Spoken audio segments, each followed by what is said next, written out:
All right, I'm live today with my friend Michael Randall, What's up, and excited to be here. We're also, everything thus far has been a total experiment with this show, so I'm using a software called Ecamm, so I got to do a little intro there for you guys. I hope you liked it. Let me know in the comments below what you thought about the intro. And so Michael and I are with the same agent, and I met you a few years ago, but tell everybody about that. Tell them how we met. I was doing a play at a small theater, and Joshua was a friend with one of the lead actresses, and we went out to dinner and just started speaking about film, and that's kind of how it turned out.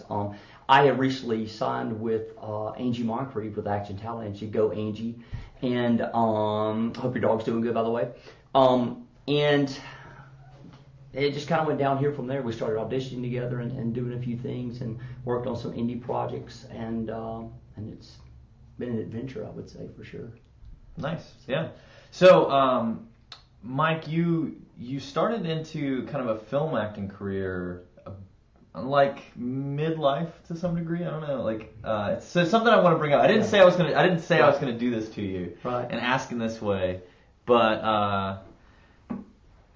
Oh, intro was spiffy, and Kat is commenting, but as call to acting at the channel. Hey, Kat. Hi. Kat is my wife, to those that don't know, so you should all comment and say hello to Kat. So, you didn't start out acting, or did you start into film at kind of a young age? Talk about that. Like, I mean, you're not really old, but my point is... Well, no, I mean, there are some actors, 100%. Even with our same agent, that are 6, 7, 8 years old, like Stella Allen, who was just in Deepwater Horizon. Right, yeah. Or great. Aiden Flowers, and they're associated with our same fantastic. agency, and here in the Southeast as actors. So, what brought you to get an agent when you did, and start really pursuing screen acting and deciding, like, I can really make this happen as an actor in film? Well, growing up, I grew up in, I tell everybody the same story. I was that kid in line in Star Wars. The very first Star Wars that came out. So yes, I just aged myself. But is fitting because today is May the 4th. So that May the 4th be with you. May the 4th be with you. And I'm still not sure I understand that, but that's good. I started going to those. I remember seeing Close Encounters of the Third Kind for the first time, and Alien for the first time, and seeing those films, Raiders of the Lost Ark, and my favorite film is Orca the Killer Whale. And wow, okay. Yeah, a lot of people don't even know what movie that is, but it's a fantastic film. Because my generation, it kind of went the other way. You had Free Willy, and killer whales all of a sudden went from like eating killer whales that could eat people, and they eat seals, to like, oh, they're your friend. Yeah, and that's watching these films. My mother was. Big at the time I was my mom was single, and I was the son of a single mother, and and we watched TV shows together. Charlie's Angels was a big thing we watched back in the day, and grew up with films like TV shows like The Fall Guy and Simon and Simon, these shows that were on. And I bring some of these up, people have no idea what I'm talking about, and say, did you watch The Master on NBC back in the day when you only had 3 channels, But which really wasn't that long ago in Mississippi. I mean, everybody acts like it's that far ago, but it really wasn't.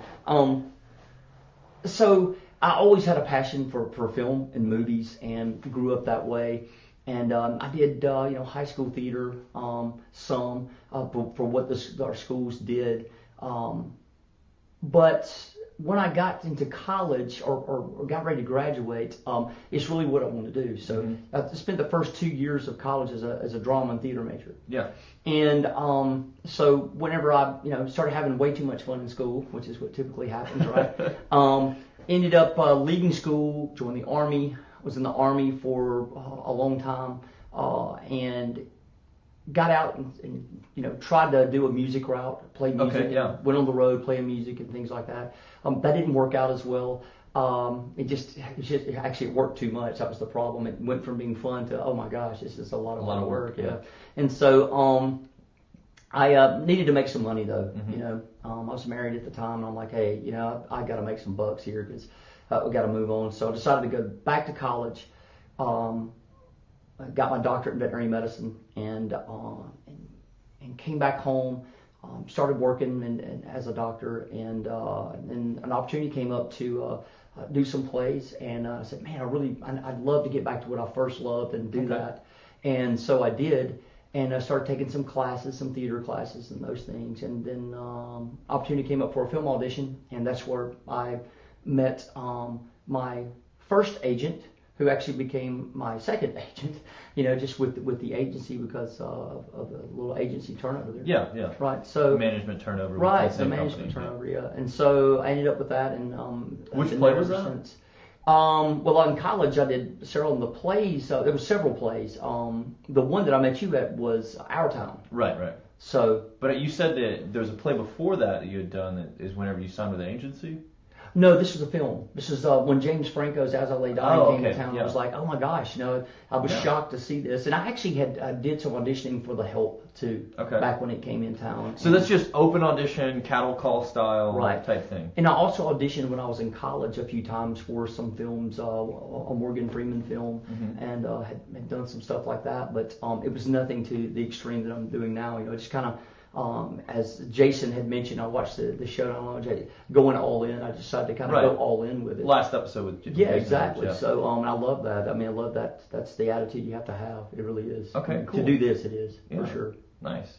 Let's take a second real quick. I don't know if you have your phone, but I'm going to go ahead and share the live show on my personal page. If anybody's out there, please share the show with someone else and let them know that we are live right now. And if you have any questions for Michael about acting or anything like that, auditioning, the process, how he got started, how he got into film, please just ask, and I can see the comments on screen as you comment or laugh at yourself, in the case of my wife currently accidentally commenting as the account there. But so let me do technology. Michael Randall, just great, man. Live now, and posting that out on my personal page.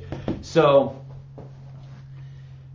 you've done some plays. All right, let's talk about training. So before we jump into how you did book an agent though through doing a play. That's interesting to me. Well, doing the film. It was the film. Oh, the film. Sorry. It was the film. She just happened to be at the audition. So that was was that 2012-ish, 2013? 2011. 2011. 2011. Somewhere. Okay, so James Franco.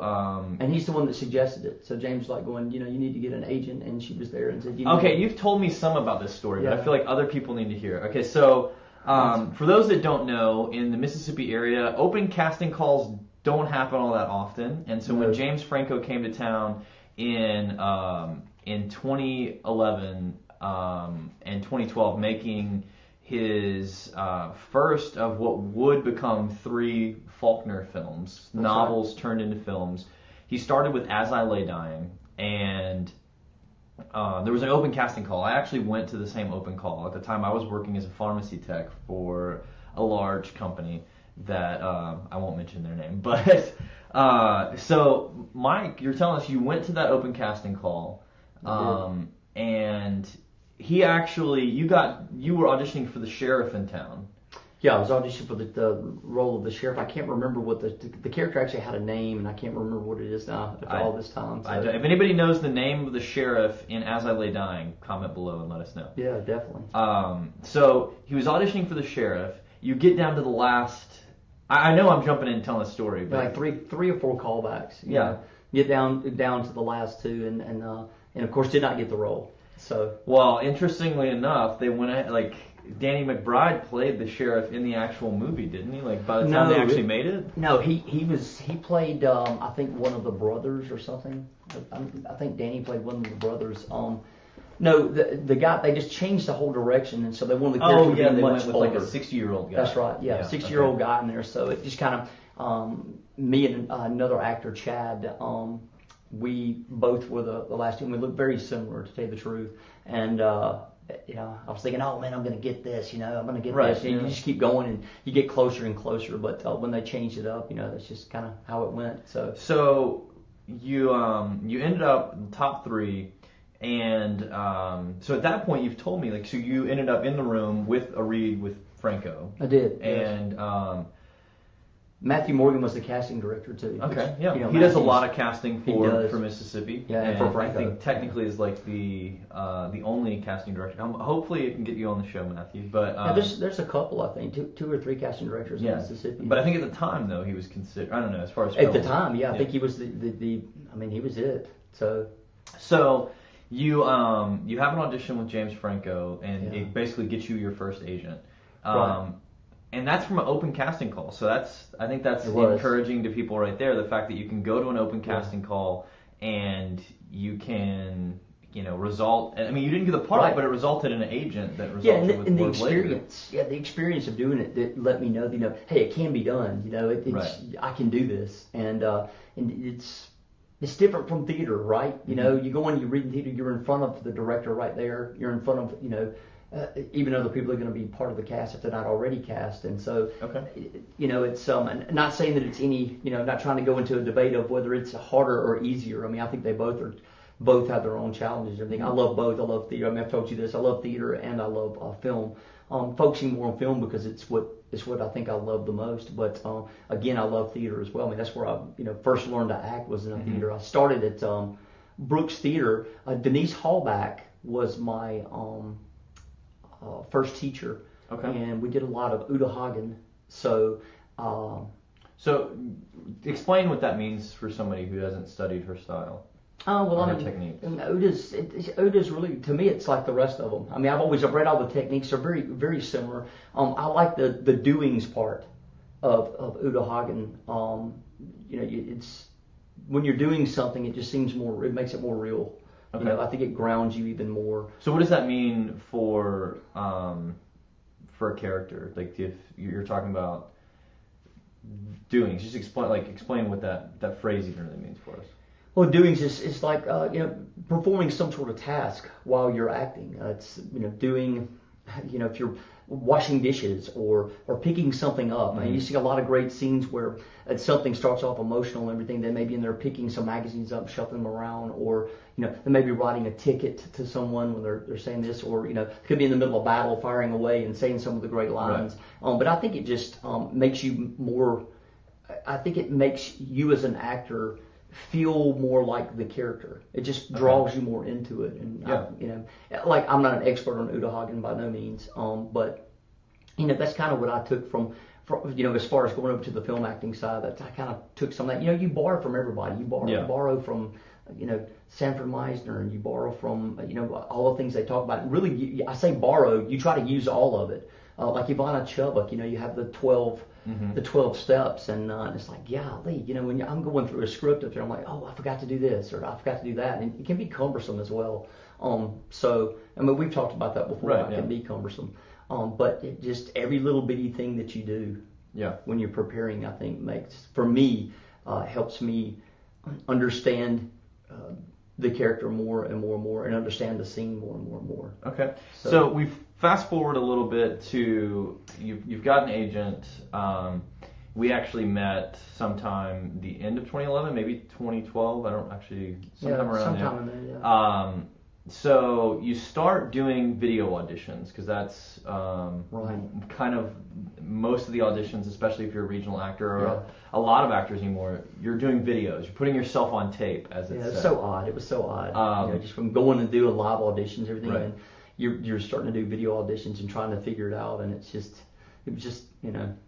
was odd. But now it's comfortable. But then it was really, really odd. So say someone's starting today, what suggestion would you have for them? If you had to take, if you met somebody and they were just like, look, I want to. They start showing up at your house every single day asking, what should I be studying in acting? What should I do today? What should I do today? What would you have them do? I would say get on set. Okay. I would say get on set. I mean, you need to find somebody that's doing indie film and get involved with that. Okay. Get in there and learn everything you can possibly learn. And take some classes. Definitely take classes and take several. Learn everything you can, absorb everything that you can. So it just makes the experience, so much greater. When you have all that knowledge, where to stand on set, where the camera's at on set, being in front of the camera, Okay. Learning lines and being able try to be real with them. That's the hardest part. So you say get on set. What do you mean by that? Do you mean any which way possible? Okay. Anyway, whether you're starting out working like as a PA, or if you're assisting sound, if you're starting from the bottom, you want to work your way up. And opportunities on indie sets, opportunities arise. Okay, so what's an indie set? Oh my gosh, it's a. I say this because yeah. the term's thrown around a lot, and Yeah. I don't think I understood early on in the industry. But I want to know what you're referring to when you say an indie set. Yeah, on an indie film set, like you get on an indie film, or just be on set. It doesn't have to be. It could be a pro set, but be on set. And I say a pro set just because there's just so many more people, so many more departments on these bigger film sets. And it's, with an independent set, you might be looking at the sound guy, the lighting guy, and the, you may have a 5-person crew. But, so I guess what I'm trying to clarify is where, and this is a lack of terminology within English language. Hi, Daniel. I'm glad that you're here with us. So talking about indie film right now. Indie film, we have this, I feel like the industry has a problem, and maybe it's the English language, or maybe it's the fact that we call everything indie film, but basically if you and I right now took this webcam or this computer, shot a film, that's an indie film. It's a no budget project, or it's a resource made film, if you want to call it those two terms.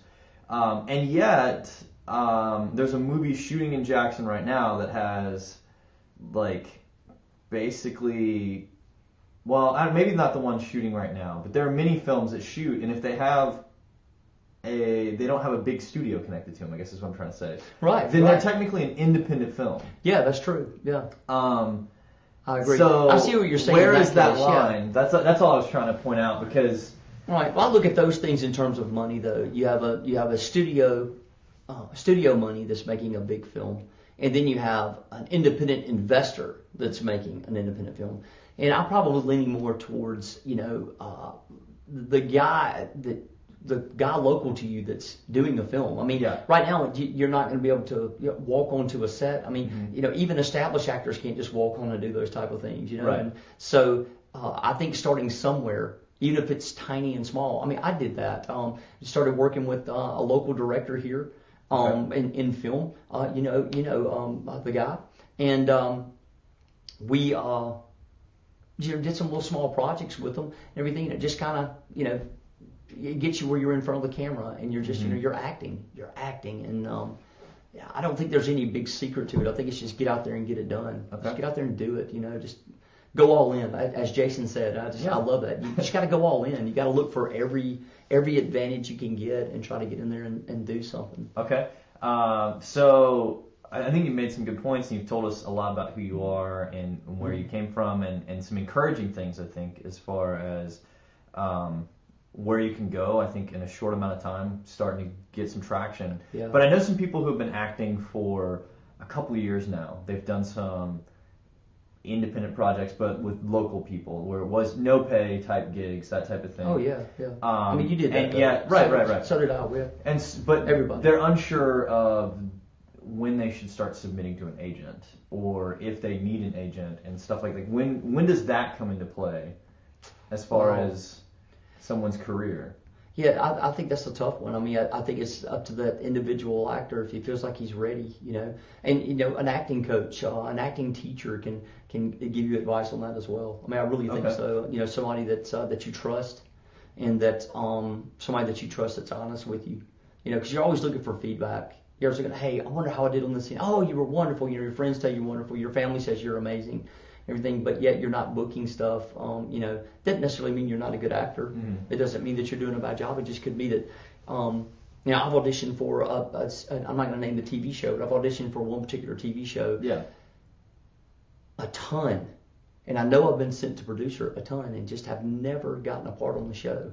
And it's one of those things you start beating yourself up, like going, oh gosh, do I need to get in here and do some more work? Is something not going right? Am I just not feeling? Is there something wrong with my auditioning technique? Mm-hmm. What's going on? And you find out you're just not what they're looking for. You're just not for that character. They're just not looking for you. But you would think after auditioning, 50, 60 times, that at some point you might fit one character description, and maybe you don't. I mean, it's it's how the game's played. Okay. It really is. All right, so we've talked about agencies, we've talked about some of the audition process. What's the process? Walk me through what the process is for you from the moment you find out you get an audition. First thing I do is go see when it's due. Okay. Rush up and see when it's due, because if something's due the next day, you need to get it done right then. I have a great agent, as you well know, and she's pretty strict on everything, and so it's you got a time due, you better decline it if you can't get it done in time. But I look at that first. What's the window usually for an audition? Usually it's around 48 hours. It's usually a 2-day turnaround time at most. But if you don't get them in early, a lot of times I get them in as soon as you can, because they'll start looking right away, and you want to be seen right. And most of the auditions you do, is there one place that most of the auditions come through? Oop, are we still live? Let's see. Something may happen. Okay, we're good. Just had a little glitch there. Is there one website that you I guess to say website, I'm leading the question more than I intended to. Where do most of your auditions come from, or how does that work? They come directly from my agent through Actors Access. Okay. So we'll go through Actors Access. We'll she'll submit us through there, and when we have an audition, you'll get your audition request. Yeah. Which is an honor. Every single one is an honor.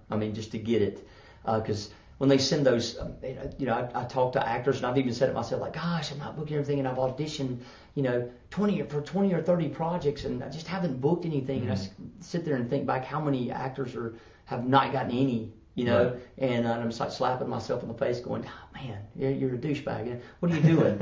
You're lucky to even get these. And so, I look at it as an honor, to get it, and I'm excited about it. And probably the first thing I do is, after I find out when, is go directly download the script and read the entire script 3 or 4 times.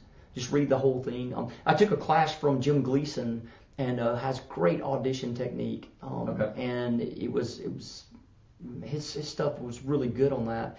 And so I use a lot of that I got from, took a couple of classes with him. I need to take more, but I took a couple classes with him, and it was really enlightening, the way he works through it and everything to get some good auditioning stuff.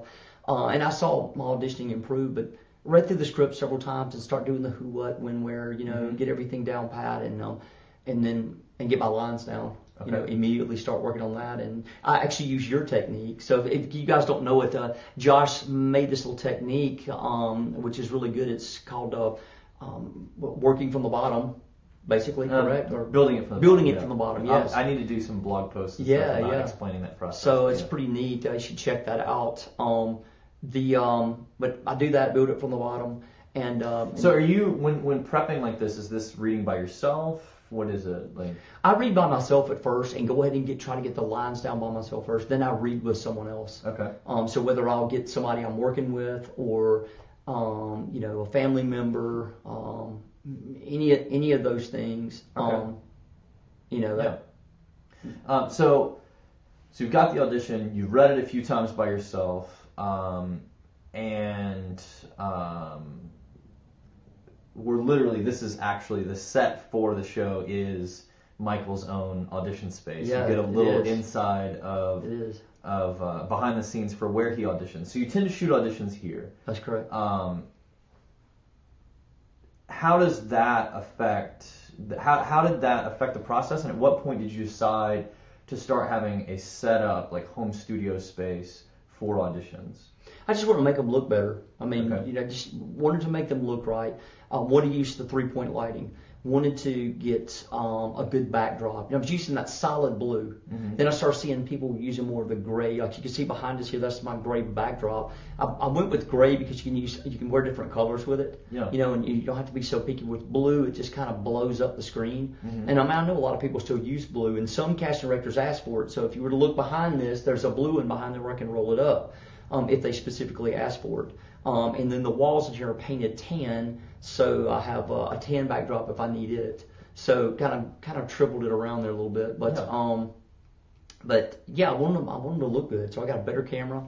And then got one of those little light kits off of my very first one's a little cheap light kit off of eBay, and I've had 2 others since. And the first one I got, that little cheap one off eBay, it's been, and I still use it. Nice. So, okay. So we're prepared. You already have you've read your sides. You already have an audition space set up. And as you move towards, you said you follow kind of a suggestion to try to get the audition in as soon as possible. That means like within the same day, the same evening? Usually the same day. Okay. If it's due, like you'll get some that you get on Tuesday and they're due by Friday, so that's 3 or 4 days.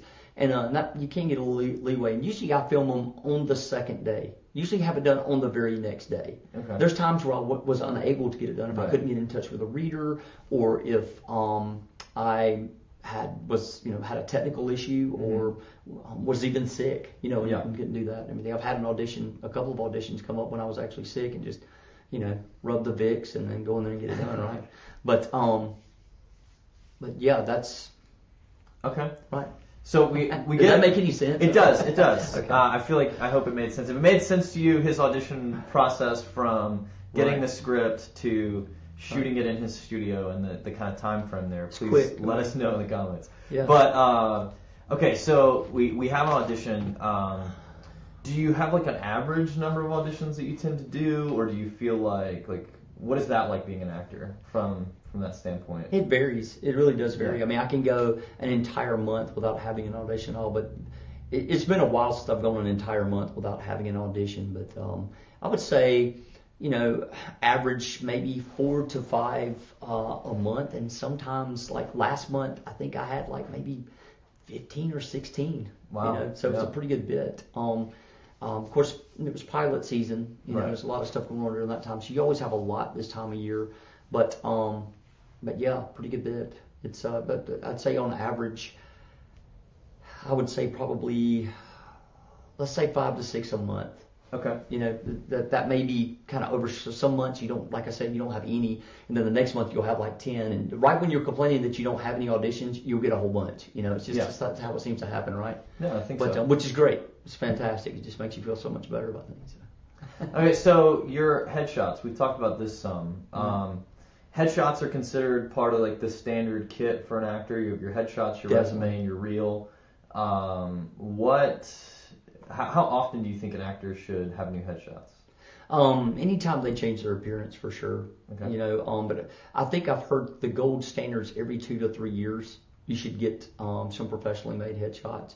And I'll tell you, I had the regular kind of headshots before, and I was getting maybe one, years ago when I was a few years back when I had first signed up. So what do you mean by that? Like, was it just like you say regular? What do you mean? Well, they were just regular photographs. Like I hired a regular photographer to take pictures. They were good pictures, and I did get some auditions. But they weren't a professional headshot photographer. It wasn't a professional headshot. That's right. Okay. And then I went and got professional ones done, and then the auditions started pouring in.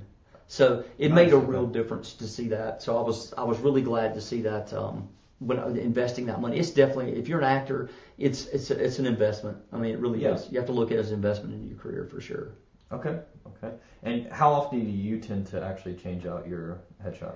Every 2 to 3 years. So I've had 3 different sets done. Okay. Yeah, 3 different sets done since I've been with action. So. All right. Yeah. So you got some films coming up. You have a film that actually that you were in that's going to hit theaters tomorrow. Is that tomorrow? Correct? It is tomorrow, and then I believe video on demand and then Netflix later. Is it a full release or is this a limited release in theaters? I don't know. I think it might be a limited release. Yeah. Okay. And they don't say that. They're saying release in theaters. I was looking at one of the bills that says it's being released in theaters tomorrow, but it could be a limited release. And the film we're talking about is Black Site Delta? Black Site Delta, yes. Nice. Okay. Jesse Gustafson's directing that. So, or directed that, I should say. And he's fantastic. So a film like that, a lot of times we talk about like this is your home audition space, and you get emails basically with an audition and sides, and you learn them on your own, and then you have somebody show up and you film it, and that whole audition process being like emailing in a video or uploading it to a website, Actors Access specifically. How was the process for Black Site Delta any different for you? Well, that was a live read. Okay, it was So a Black live Site was a audition. live read. I went to a live audition for that, and so it was definitely. Now I wait a minute. I did a video audition first, and then went to a live audition. Okay. So I went to, I guess, a live callback. Excuse me, it was a callback. I was trying to remember how I did that because they did 2 other films during that during the time, same and time. so and I was trying to remember how I did that. You look back and go, oh yeah, it was a callback. So yeah, Okay. I did an audition first, and then went to a live callback with the director in there, and ended up getting a part that wasn't what I read for, but Nice, yeah. it's in the film, so it was great. I was happy to get it. Cool. Big smiles. So, how do you? So I wanted to clarify that for people because we've even talked about this sometimes. Sometimes you see a movie and you're like, did they do something different, or were they? And I really want to drive home that, this is a studio space, kind of in the middle of nowhere, Mississippi. Yeah, it is. It really is. And he shoots he shoots auditions here, emails them off to places, and then has acted in movies. I think most of what you've booked actually is in the state, right? Have you done any films I've done a couple in New Orleans, or I've done anything a out in couple. Atlanta or up in Tennessee? No, nothing in Atlanta. I did something in Tennessee a few years back, and then several years ago, way back, I did one in Virginia. Oh, okay, yeah. So I did something in Virginia, but that was a long time ago. But yeah, I've done a couple. Most of them have been here in Mississippi, where I've gone through it and gotten it, and with the film incentives, that's you get some, and I'm a military veteran, so that also I think helped a little bit. I don't know how much, but I think it helped a little bit. I got you. That military thing's kind of funny, being an actor when you have a military background. We had talked about this recently, and you would think that you'd go to these military roles, but a lot of times they're looking for the 6'4", a blonde-haired, blue-eyed guy that just got ripped up walking up out of the gym. He's the soldier because that's what soldiers look like. So sometimes you have to giggle a little bit, but hey, it doesn't bother me. It is what it is. I mean, I've actually been told before that I was a sergeant in the Army, and I actually been told before, you don't look like a soldier. You just don't look like a soldier. I was like, going, okay, and I just, you were there, I think. It was it was a live audition. It was. They it didn't look like a soldier, so I was like, okay. They were surprised that you were called in with all the other soldiers to audition. Right, and I think I was the only actual soldier that showed up for the audition, so that's interesting. It is interesting. Okay, so lots of work in your home state and being able to get done that. Lots of work here. Lots of work we've had here. Don't know if it's going to continue. I hope it does. I really do. But it's been great. So you've got the Black Site Delta coming out tomorrow, and then later this year you have another film coming out. Yeah, Atone, and that's with Columbia. The Black Site Delta is Cam Gidgendet and I believe Terry Reeves and Dion Marciacato and John Brodsky as well. Jeremy Sandy actually is in that as well. Okay. Jeremy and Sherry Aiken's in it as well. Yeah, that's right. Well, recently married. Congratulations. Yeah, guys. congratulations. And guys. they're also with our same agent, and we end up working with them a lot. For those that don't know, for the show. Love you guys. And then the other film, Atone, is with Columbus Short and WWE superstar Sheamus. Okay. And Robert Russler, who's amazing. He was fantastic. What's the story? So Black Site Delta is kind of like a prison story. Is that?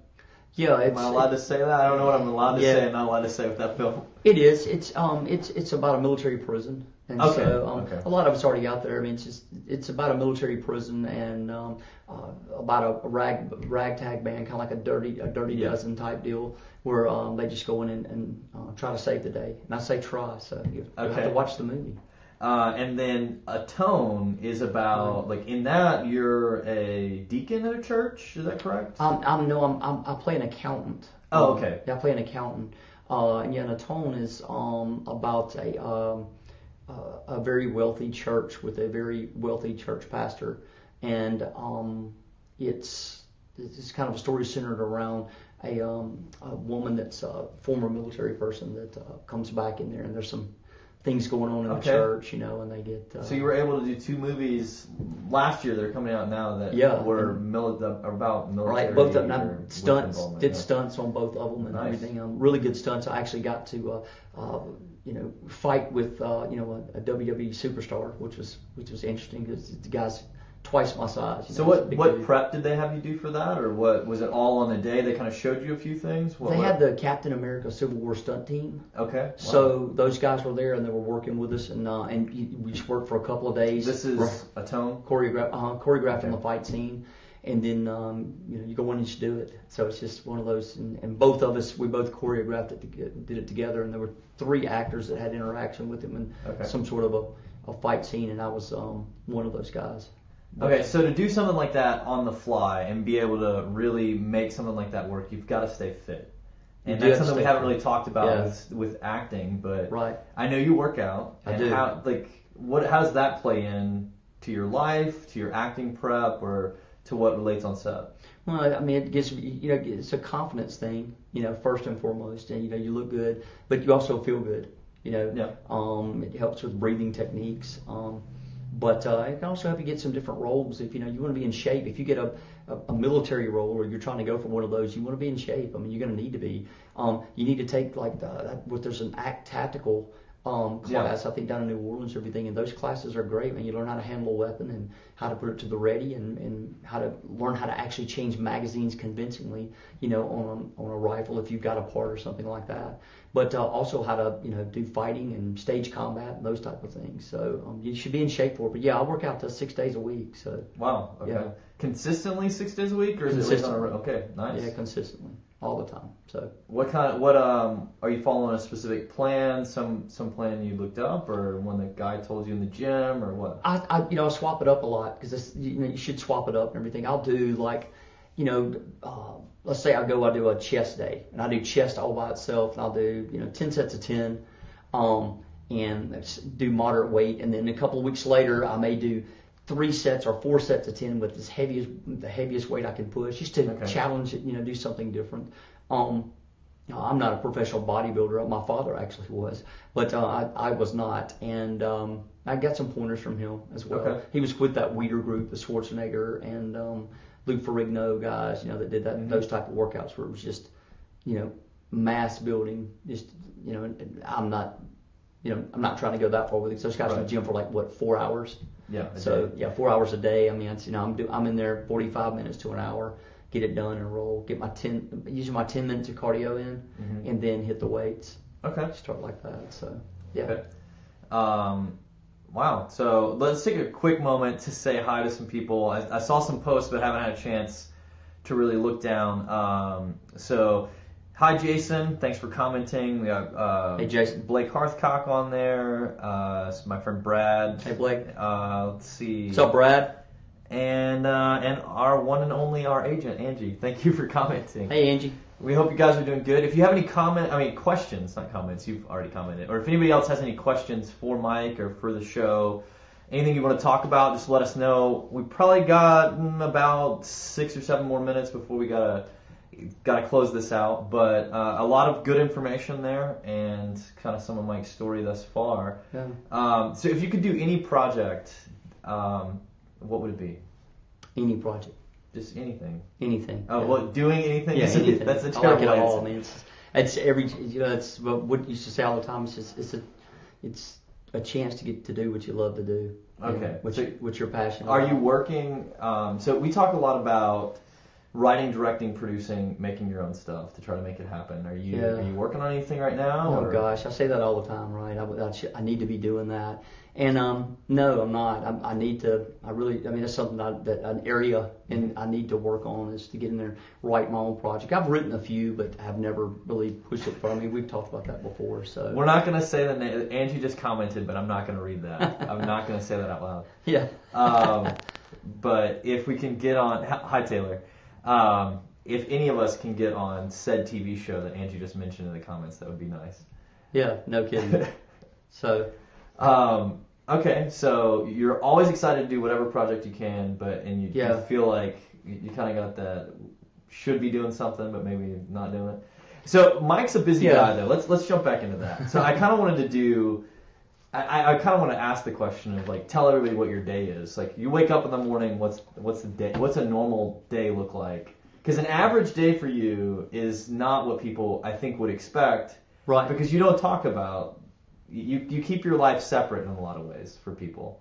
Yeah, well, I get up in the morning and I get dressed, and at 9 o'clock I might be removing a cancerous tumor off a dog's hip, you know. And clarify that for the audience. Well, I'm a veterinarian, so he's still underplaying this. He's a surgeon as a veterinarian, and he owns his own clinic. His name is on the wall outside. Right. Yeah. So, I do veterinary surgery here. So you'll do that, but I mean, I'm a general veterinarian though. I do pretty much everything. Right. But I'll do that, and then at 12:30 or so, I go to lunch, go to the gym for about, like I said, 45 minutes to an hour. They come in, do an audition. Yeah. And so a lot of days, what Mike does to be able to balance the running his own business, being a veterinarian, doing surgery on animals, seeing people and all that, is somewhere between the 12 o'clock and 2 o'clock time span. Right. I will be here and filming it and doing an audition right here in this room. Right, and being a father and a husband too. So right. Well, I have no part of that. So it's just for the overlap right. I was told.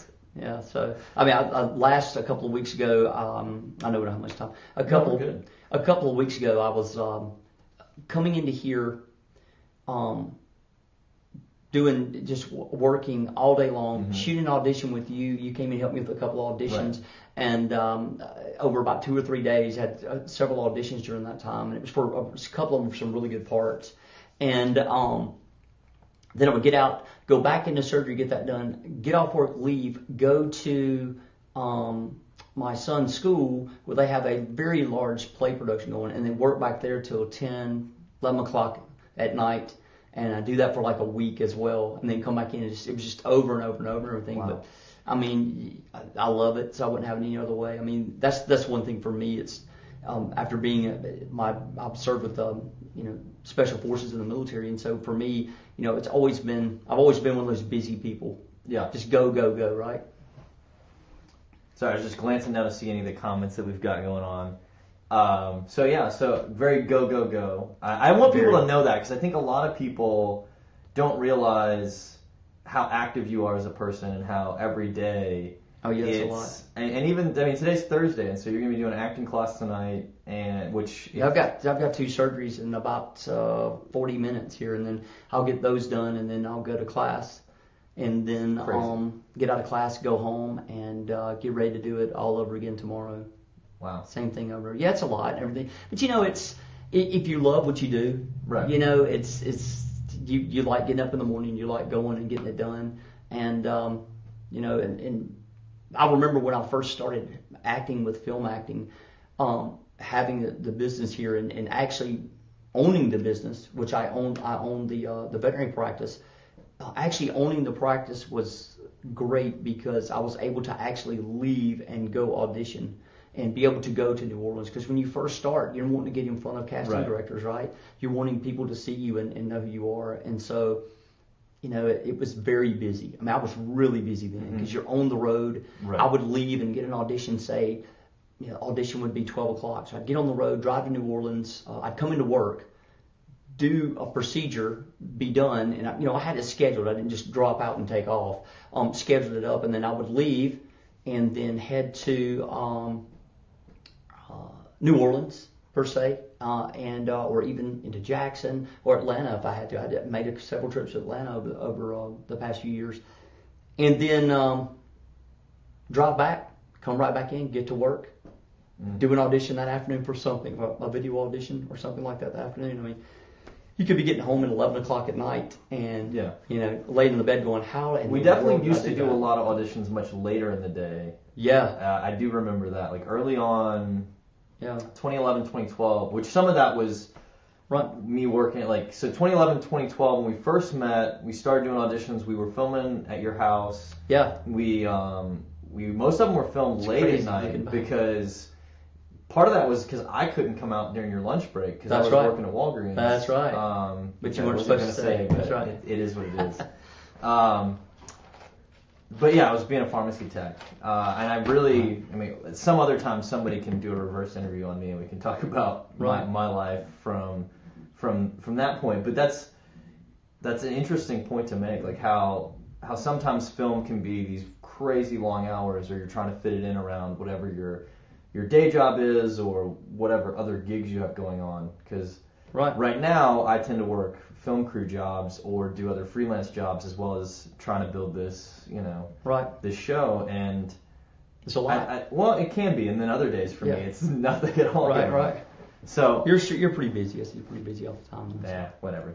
But going from I look back at it and I go, gosh, went from theater acting 20 years ago, and then coming back to theater acting, 7-8 years ago. Mm-hmm. And then getting into film 5-6 years ago to be, now I'm with the Screen Actors Guild, union actor now. Mm-hmm. So it's just, time has just flown. And you look back and to see, what you've done and what you're doing. And for me, it's just keep pushing forward, to try to do bigger and better projects. Just get out there and do it. Because I just love doing it. It's just no better feeling, right? I mean, that's why we all do this. There's no better feeling than to portray someone else, is to be someone else, to be another character, to do that. I mean, just it's like a fire that just cannot be put out. It really is. I know it sounds crazy, right? No, it sounds great. I was gonna ask you to give a finishing statement to the audience, but I feel like there's a ton of other questions I would like to ask or things I would like to go into, but we'll just have to have you on again some other time, sounds great, which I'm sure will happen.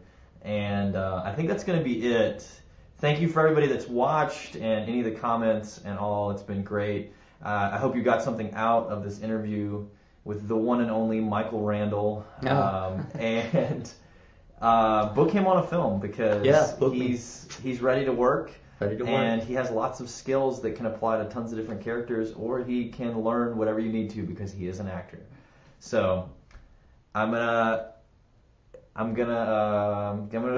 finish it out. Thanks for watching Call to Acting, and at some point maybe I'll create some form of outro. In the comments, let me know what you think the show should have as an outro. Bye guys, thanks.